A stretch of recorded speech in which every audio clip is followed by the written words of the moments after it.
Before you buy any property, make sure that property has the right title. In this video, I will be sharing with you 4 important property titles that you need to know when purchasing your next property. Note that any property that doesn't have your name written on the title, you don't own that property. That is why you need to listen to me attentively and understand these titles and their functions. Now let's dive into it at once. Before we go on, my name is Acha Mercy. I am your number one realtor. I help people get genuine properties with the right title in strategic locations. Connect with me if you need property in Nigeria. Now, let's talk about accession. Before I talk about accession, I need to draw your attention back to the Land Use Act of 1978. According to the Land Use Act of 1978, all lands belong to the government. The government is in control of all lands. That means the government have the right to use any part of it for public use, such as road constructions, schools, hospitals, market, and any other thing that the government deem it good to use it for. So, if that is true, what happened to the portion of land that the government doesn't have plans to use? Yes, the portion of land that the government does not have plans to use, she give it back to the ancestral owners. Now, before giving it back, the owner must initiate a process, a decision in process. That is why you hear about some land selling with decision in process. If you have not heard, you will still hear it. Decision in process. But let me tell you, decision in process is not a title. I repeat, decision in process is not a title. It is very risky to buy a land that has decision in process, except you are buying that land from a trusted real estate company that has a policy that says, if the government did not approve this decision, we'll replace this land with another one for you. If that is the case, you can go ahead and buy a land that has decision in process as a title. Hope you get that. So, because many people want to buy land that has decision in process because the price is always way cheaper than a land that already has a good title. That takes us to the second one. That is Gazette. Now, a Gazette is a document that has the details of a property that has approved accession.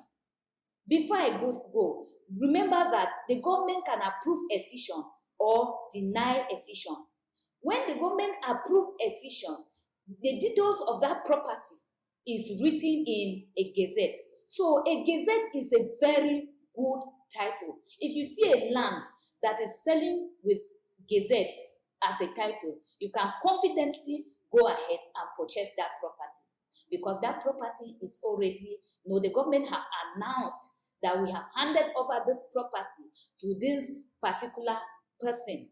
That person or that owner that has received a Gazette has the right to sell any part of that property or all the property to whosoever they want. So you can actually go ahead and buy a land that has a Gazette as a title. Now, after purchasing a land that has Gazette as a title, I advise you should go ahead and perfect that land with a CFO or government or governor's consent. Don't worry, we will talk about that in a bit. That takes us to our number 3 title, which is C of O. C of O stands for Certificate of Occupancy. This is a document issued by the state government recognizing the ownership of a property. A seal of O will help you to prevent the government from demolish your property or taking over your property without compensation.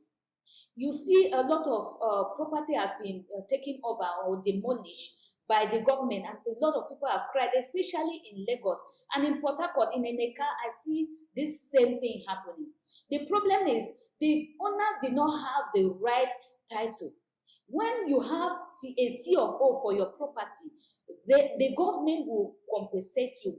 If they want to use that property for any reason, they will compensate you fully. Even if you have a building on it, they are going to pay for the building and pay for the land. So you see, a C of O is the number one title in purchasing property. That is why a land that has a C of O in the same location with the one that doesn't have a C of O, the one that has a C of O is way more expensive. Right, so if you are buying a land that has a C of O, you can dive into it, but remember, it's a little bit more expensive. Remember these two things about a C of O. A C of O expires after 99 years. That means when you are buying a land with a C of O, you need to know how many years is remaining, that C of O is remaining. Number two, a C of O cannot be given twice on one parcel of land. That means the first person that has a C of O on that property, that C of O cannot be transferred to the next person. It means that if I have a property that has a C of O and I want to sell it to Mr. B, Mr. B will not have that C of O written in his name. Mr. B has to go and perfect that property with a governor's consent. So that takes us to number 4 title of property, which is governor's consent. Governor consent is a recognition by the government that this person has purchased a land that has a C of O. Remember, I said that a C of O cannot be transferred. So what happened to the person that buys the land that already has a C of O in somebody else's name? The person will go for governor's consent. Even if 10 persons buy that same parcel of land, each person that buys will go for governor consent. There's never a day that C of O will be repeated. So a governor consent does not have expiration dates. Now we have talked about our 4 good titles of property investment. Remember to subscribe to my channel. I remain your number 1 realtor, Acha Mercy. Now we have other videos in this channel that you would love to watch if you want to purchase your property.